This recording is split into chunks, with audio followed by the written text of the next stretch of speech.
الحمد لله نحمده ونستعينه ونستغفره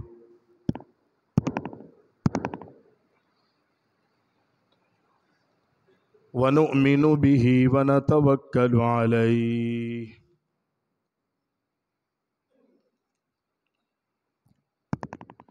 ونعوذ بالله من شرور أنفسنا ومن سيئات أعمالنا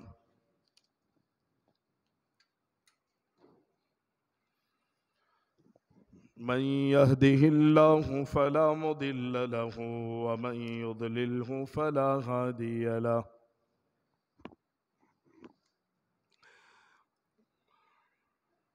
ونشهد أن لا إله إلا الله ونشهد أن محمدًا عبده ورسوله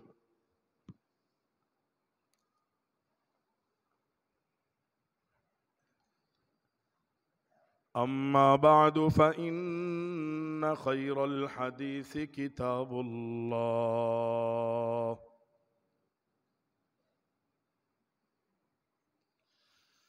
وخير الهدي هدي محمد صلى الله عليه وسلم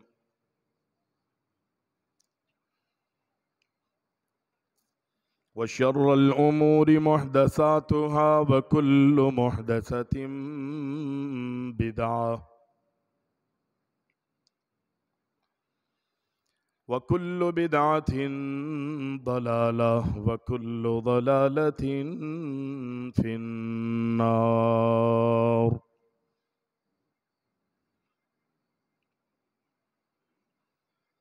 اللهم صل على محمد وعلى آل محمد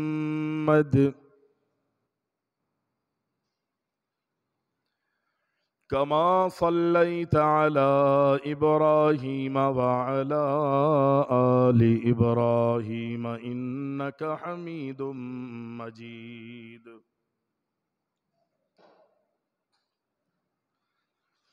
اللهم بارك على محمد وعلى آل محمد كما باركت على إبراهيم وعلى آل إبراهيم إنك حميد مجيد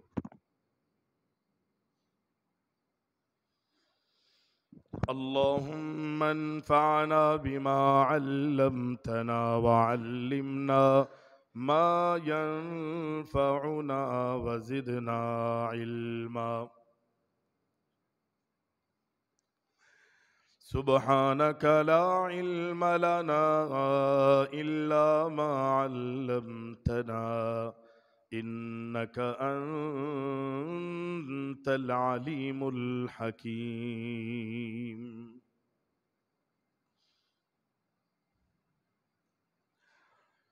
قال الله تبارك وتعالى في القرآن المجيد والفرقان الحميد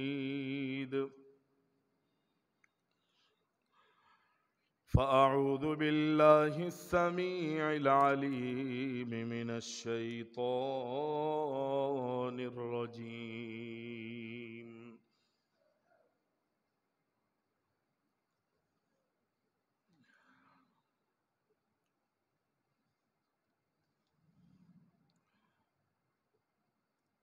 وقال ربكم ادعوني أستجب لكم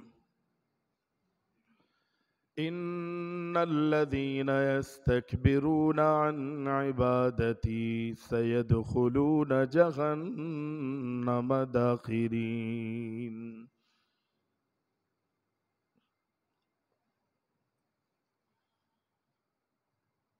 تمام تعریفیں ہر قسم کی حمد و ثنا اللہ رب العالمین احکم الحاکمین وحدہ لا شریک کے لیے لائق اور زیبا ہیں۔ جو ہمارا خالق ہے، ہمارا مالک ہے، ہمارا رازق ہے، حاجت روا اور مشکل کشا۔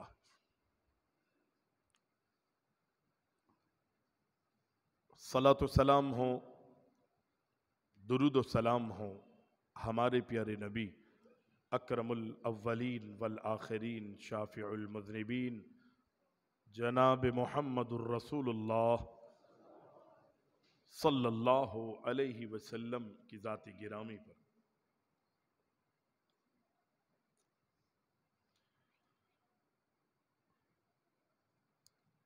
حمد و ثنا اور درود و سلام کے بعد قرآن مجید کی جو آیت مبارکہ آپ کے سامنے پڑھی ہے،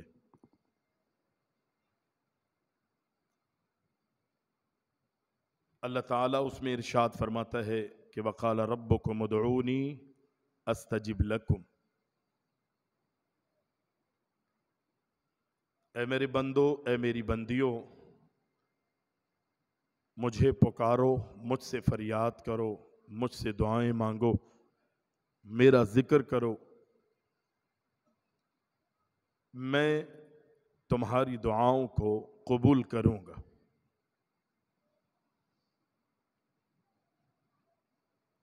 اور جو لوگ اللہ کی عبادت سے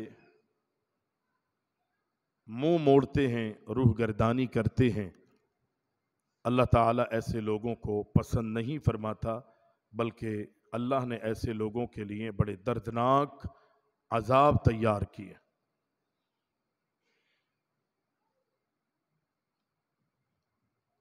تمام انبیاء نے اللہ کو پکارا، اللہ سے فریادیں کی، اللہ سے مدد مانگی، اللہ ہی سے دعائیں کی۔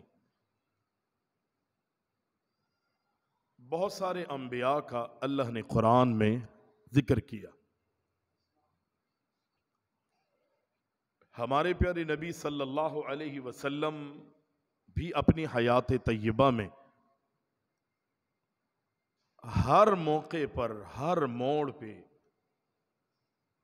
اللہ سے دعائیں کرتے تھے، اور اٹھتے بیٹھتے چلتے پھرتے اپنی کروٹوں کے بل سوتے جاگتے اللہ کا ذکر کرتے تھے۔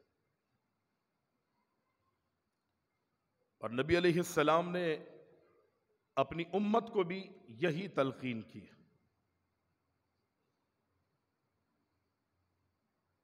نبی علیہ السلام کا معمول تھا، اللہ کے نبی علیہ السلام نے صحابہ کرام، وہ صحابہ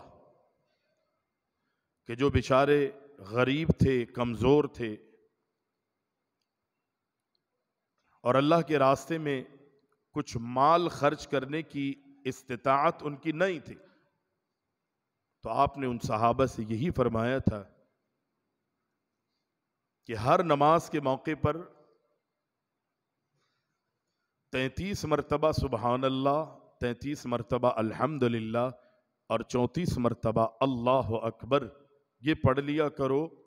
اللہ تعالیٰ تمہیں وہ اجر عطا فرمائے گا کہ جو اجر اللہ مال و دولت والوں کو، صاحب ثروت کو، اللہ کے راستے میں خرچ کرنے والوں کو مقام اور اجر عطا فرماتا ہے۔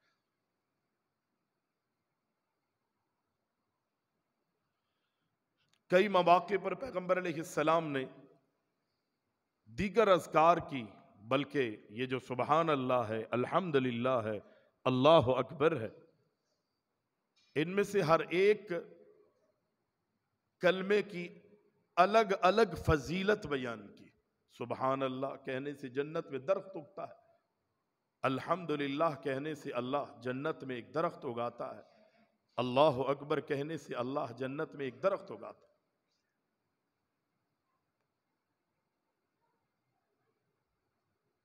حضرت ابراہیم علیہ السلام کا وہ واقعہ بھی آپ کے ذہن میں یقینی آ جانا چاہیے کہ حضرت ابراہیم علیہ السلام نے اللہ کے نبی علیہ السلام سے یہ بات فرمائی تھی، معراج کے موقع پر کہ آپ اپنی امت سے یہ کہیے گا، پہلے تو میرا سلام کہیں۔ ابراہیم علیہ السلام نے فرمایا آسمانوں پہ ملاقات، اے اللہ کے آخری نبی صلی اللہ علیہ وسلم، آپ اپنی امت کو میرا سلام پہنچائیے اور یہ بات کہیے گا کہ جنت کی زمین بہت بڑی ہے، بڑی زرخیز ہے، وہاں کا پانی بڑا میٹھا، بڑی قیمتی زمین ہے۔ اپنی امت سے کہیے گا کہ اس زرخیز زمین کو سرسبز و شاداب کرو، اور اس کا بہترین طریقہ یہ ہے کہ سبحان اللہ والحمد للہ ولا الہ الا اللہ واللہ اکبر۔ اپنی امت سے کہیے گا کہ یہ جملے ادا کریں، چلتے پھرتے ان جملوں کی ادائیگی کرتے رہو، اللہ تمہاری جنت کو مزید سرسبز و شاداب کرتا رہے گا۔ تلقین کریں اپنی امت۔ پیارے پیغمبر علیہ السلام، اللہ کے رسول صلی اللہ علیہ وسلم نے کچھ طریقے بیان کیے، کچھ انداز بیان کیے دعا مانگنے کے، ذکر اور اذکار میں رہنے کے۔ اللہ کے رسول صلی اللہ علیہ وسلم کے صحابی ہیں، وہ کہتے ہیں ہماری یہ کیفیت، ہماری حالت تھی کہ ہم اللہ کے رسول صلی اللہ علیہ وسلم کے ساتھ تھے، ہم کسی بستی میں کسی علاقے میں پہنچے، ہم نے وہاں پہنچ کر لا الہ الا اللہ زور زور سے پڑھنا شروع کر دیا، اللہ اکبر اللہ اکبر ہم نے زور زور سے کہنا شروع کر دی۔ نبی علیہ السلام نے اس موقع پر اپنے صحابہ سے یہ ارشاد فرمایا کہ اے میرے صحابہ، اے میرے صحابہ، اور یہ بات کہنے والے کون ہیں؟ حضرت ابو موسیٰ اشعری رضی اللہ تعالی عنہ۔ وہ کہتے ہیں ہم کسی وادی میں پہنچے، ہم میں جو صحابہ تھے نا وہ زور زور سے لا الہ الا اللہ لا الہ الا اللہ اللہ اکبر یہ کہنے لگے۔ آپ نے فرمایا میرے صحابہ آہستہ آہستہ آہستہ، لا الہ الا اللہ یا اللہ اکبر زور زور سے کہنے کی ضرورت نہیں ہے۔ اور پھر پیغمبر علیہ السلام نے اس موقع پر کیا فرمایا کہ یا ایھا الناس اربعوا علی انفسکم۔ اللہ کے نبی علیہ السلام نے فرمایا کہ اے میرے صحابہ، اے دنیا والو، اے لوگو، اپنی جانوں پر ترس کھاؤ۔ کیا فرمایا؟ اپنی جانوں پہ ترس کھاؤ، تجاوز کرنے کی ضرورت نہیں ہے، اپنی جانوں پر ترس کھاؤ۔ اور پھر اللہ کے رسول صلی اللہ علیہ وسلم نے فرمایا کہ تم اسی ایسے کسی کو نہیں پکار رہے کہ جو معاذ اللہ بہرا ہے، کسی بہرے کو نہیں پکار رہے، کسی بہرے سے فریاد نہیں کر رہے، اور نہ ہی ایسے سے تم فریاد کر رہے ہو، تم ایسے کا ذکر نہیں کر رہے کہ جو اللہ اکبر غائب ہے۔ پیارے پیغمبر علیہ السلام فرماتے انہو معکم انہو سمیع قریب تبارک اسمہ وتعالی جد۔ تم ایسے کا ذکر کر رہے ہو جو تمہارے ساتھ ہے، جو سنتا ہے، جو تمہاری تمام تر معاملات سے آگاہ ہے، ایسے رب کو تم پکار رہے ہو اور ایسے کا تم ذکر کر رہے ہو۔ معکم سے مراد قطعی یہ نہیں ہے کہ اللہ رب العالمین جو ہے وہ لامکان ہے، آسمانوں پر نہیں بلکہ ہر جگہ ہے، ایسے نہیں، اللہ آسمانوں پر ہے، رب العالمین آسمانوں پر ہے. یہ اللہ کے نبی علیہ السلام کی آپ کو اور مجھے تعلیم دی گئی ہے، سمجھایا گیا، بتایا گیا. ہاں، اللہ کی قوت، اللہ کا پاور، اللہ کا اختیار یہ پوری کائنات میں سمایا ہوا. اللہ آسمانوں پہ ہے، ساتوں زمینوں کے نیچے دیکھ رہا ہے. اللہ آسمانوں پر ہے، ساتوں زمینوں اور آسمانوں کی تمام مخلوقات سے رب العالمین باخبر ہے، جانتا ہے. ہر ایک کی ندا کو، ہر ایک کے ذکر کو، ہر ایک کی مشکل کو، ہر ایک کی فریاد کو وہ سنتا بھی ہے، وہ جانتا بھی ہے، اور اس بات پر قوت اور طاقت رکھتا ہے کہ ان کی پریشانیوں کو دور کر کے اللہ انہیں آسانیوں میں تبدیل فرما دے. شرط یہ ہے کہ رب العالمین کو پکارا جائے، اللہ سے مانگا جائے، رب العالمین سے فریاد کی جائے. رب العالمین سے جب انسان فریاد کرتا ہے، اللہ کو پکارتا ہے، رب العالمین سے التجائیں کرتا تو رب العالمین بہت خوش ہوتا ہے ایسے شخص سے. اللہ کے رسول صلی اللہ علیہ وسلم کو جوامع الکلم یہ خصوصیت عطا فرمائی گئی تھی. حضرت عائشہ رضی اللہ تعالی عنہ وہ کہتی ہیں کہ نبی علیہ السلام صرف جامع دعاؤں کو پسند کیا کرتے تھے. نبی علیہ السلام لمبی چوڑی دعائیں نہیں کرتے تھے، جو جامع دعائیں ہیں، یعنی یوں سمجھ لیجئے کہ وہ کلمات اللہ کے رسول صلی اللہ علیہ وسلم پڑھتے تھے، اپنی زبان پر لاتے تھے، ان کلمات کو ادا کرتے تھے کہ جو یوں کہیے کہ اللہ کے نبی سمندر کو کوزے میں بند کرتے ہوئے اللہ سے فریاد کرتے تھے اور اللہ سے دعائیں مانگتے تھے. نبی علیہ السلام نے دعا مانگی اور پھر اللہ کے رسول کا معمول میں اور آپ دیکھیں تو نبی علیہ السلام نے سب سے بہترین طریقہ جو مجھے اور آپ کو سکھایا ہے وہ یہ ہے کہ جو دعائیں اللہ نے قرآن میں بیان کی ہیں ان دعاؤں کو میں اپناؤں اور آپ بھی اپناؤں. انبیاء کی دعائیں قرآن میں موجود ہیں، اللہ نے بھی حکم کیا، رب العالمین نے بہت سی دعائیں خود سکھائی ہیں، رب العالمین. حالات کو سامنے رکھتے ہوئے، معاملات کو سامنے رکھتے ہوئے، انسان کی بھلائیوں کے لیے، انسان کی رشد کے لیے، اس کی ہدایت کے لیے، اس کی استقامت کے لیے بہت ساری دعائیں.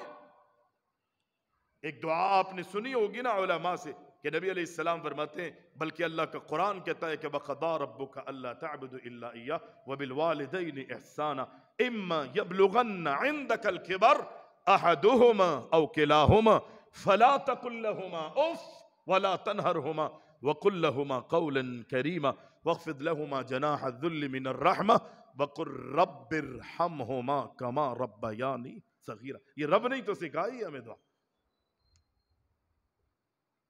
جو جامع دعائیں ہیں، کیسے رب العزت نے سمندر کو کوزے میں بند کیا. ماں باپ کی کتنی مہربانیاں. ماں جو ہے 9 مہینے اپنے بچے کو پیٹ میں پالتی ہے، تکلیفیں اٹھاتی ہے، پریشانیوں کو جھیلتی ہے، اور ولادت کے موقع پر جو تکلیف ناقابل برداشت تکلیفات کو ہنسی خوشی اور مسرت کے ساتھ وہ جھیل رہی ہوتی ہے، شاید کیا یقینی طور پر میں اور آپ اس کا اندازہ نہیں کر سکتے. ہم نے روٹین میں لے لیا اس بات کو، ہم نے بڑا ہلکا لیا ہے. کتنی تکلیفیں برداشت. پھر بچہ جن دیتی ہے، پھر بچے کی جتنی تکلیفیں ہیں یہ ماں باپ دونوں مل کر اللہ اکبر برداشت کرتے ہیں. اس کی تکلیفیں دیکھی نہیں جاتی، بچوں کی پریشانیاں دیکھی نہیں جاتی، تکالیف دیکھی نہیں جاتی. اللہ اکبر. ساری زندگی ماں باپ جو ہے اپنے بچوں کی خوشیوں کے لیے کوشاں رہتے ہیں، محنت کرتے ہیں، تقاضا میں رہتے ہیں، اور اللہ اکبر ساری زندگی ماں باپ کی اسی میں گزر جاتی ہے. اس کی تفصیل میں جائیں گے عقل حیران ہوتی ہے، لیکن رب العالمین نے یہ فرمایا کہ رب ارحمہما کما ربیانی صغیرا، الہ العالمین ہم تجھ سے، اللہ کہتا ہے اپنے ماں باپ کے لیے یہ دعا کیا کرو کہ رب ارحمہما کما ربیانی صغیرا، اللہ اس طرح ہمارے ماں باپ پر رحم فرما جس طرح انہوں نے ہمارے چھٹپن میں ہم پر رحم کیا تھا۔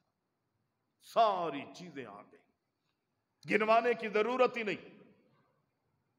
یہ ہے دعائیں کہ جو جامع دعائیں اللہ رب العالمین نے مجھے اور آپ کو قرآن میں سکھائی ہیں، اور خود رب العزت نے دعائیں سکھائی، قرآن میں ذکر کیا۔ انبیاء کی دعائیں، انبیاء اللہ سے اولاد مانگ رہے ہیں، کیا مانگتے ہیں، کیسے؟ حضرت زکریا ہے، حضرت اسماعیل ہے، حضرت ابراہیم ہے، کس طرح رب سے دعائیں مانگ رہے؟ کہتے ہیں رب ہب لی من الصالحین، اللہ مجھے اپنے خزانوں سے نیک اولاد عطا فرما دے۔ جب نیک اولادیں مل گئی نا تو یوں سمجھے کہ دنیا اور آخرت کی ساری نعمتوں کو اللہ نے میرے اور آپ کے قدموں میں رکھ دیا، دنیا بھی مل گئی، آخرت بھی مل گئی۔ یہ اللہ نے قرآن کے اندر نبیوں کے ذریعے یہ دعائیں سکھائی، بہترین دعائیں۔ لمبی چوڑی دعائیں مانگنے کی ضرورت نہیں ہے مجھے اور آپ کو، اپنے الفاظ میں بھی مانگ سکتے ہیں، اپنے انداز میں بھی مانگ سکتے ہیں، میں اور آپ اپنے جملوں میں بھی اللہ سے التجائیں کر سکتے ہیں، لیکن جو قرآنی دعائیں ہیں اگر میں اور آپ ان کو مانگوں گا، یقینی یہ وہ دعائیں ہیں، یہ ایک تاثیر رکھتی ہیں، یہ اثر رکھتی ہیں، اللہ اکبر، یہ ملکہ رکھتی ہیں، یہ انبیاء کی زبانی نکلی ہوئی یہ دعائیں ہیں، اور یہ وہ دعائیں ہیں کہ جب انبیاء نے رب سے مانگا تو اللہ نے انبیاء کی دعاؤں کو رد نہیں کیا۔ یہ وہ جملے ہیں، اتنا اثر، اتنا پاور، لیکن ہمارا ایمان نہیں ہے۔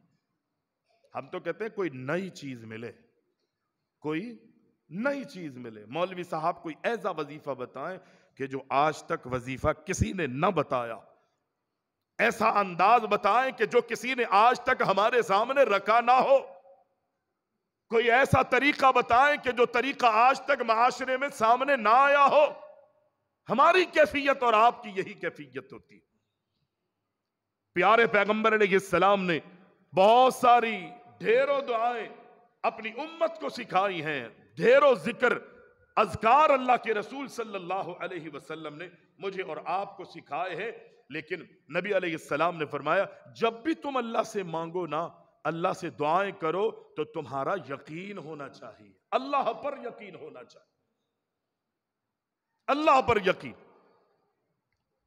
پیارے پیغمبر علیہ السلام کے ایک صحابی ہیں کہ جن کا نام عبداللہ بن مغفل ہے، صحابی رسول ہے، بڑے جلیل القدر صحابی ہیں، بڑے واقعات احادیث کے اندر ہے، بہت ساری روایتیں۔ جناب عبداللہ بن مغفل رضی اللہ تعالی عنہ نے دیکھا، تعلیم دیکھیں، اپنے بچے کو دیکھتے ہیں کہ ان کا بچہ جو ہے نا وہ اللہ سے دعائیں مانگ رہا ہے، بچہ، بیٹا، لخت جگر، باپ بھی نیک ہے، بچہ بھی نیک ہے، باپ بھی اللہ والا ہے، بچے کو بھی رب العالمین نے اللہ والا بنایا ہے، یقینی طور پر اللہ کے رسول کا یہ صحابی ہے، اللہ کے رسول کے عبداللہ بن مغفل رضی اللہ تعالی عنہ صحابی ہے، لیکن باپ کی تربیت دیکھیں، باپ کا سکھانے کا انداز دیکھیں۔ نبی علیہ السلام کا یہ صحابی اپنے بچے کو دیکھتا ہے کہ وہ دعائیں مانگ رہا ہے، اور دعائیں مانگتے ہوئے اللہ سے یہ کہہ رہا ہے کہ الہ العالمین میں تجھ سے جنت کا سوال کرتا ہوں، اور جنت بھی وہ جنت عطا فرما، جنت میں وہ مقام، وہ محل عطا فرما جو جنت کے اندر سیدھی طرف ہو۔ کہاں پر ہو؟ سیدھی طرف، سیدھی طرف ہو۔ عبداللہ بن مغفل رضی اللہ تعالی عنہ اپنے بچے کو یہ دعا مانگتے ہوئے جب دیکھتے ہیں تو کہتے ہیں میرے بیٹے جنت کا سوال کر اللہ سے، بس یوں نہ کہے کہ اللہ کہ مجھے جنت میں محل عطا فرما جو سیدھی طرف ہو، سفید صاف اور شفاف محل ہو، یوں نہ کہہ رب العالمین سے، بس اللہ سے کہے۔ نبی نے ہمیں یہ سکھایا ہے،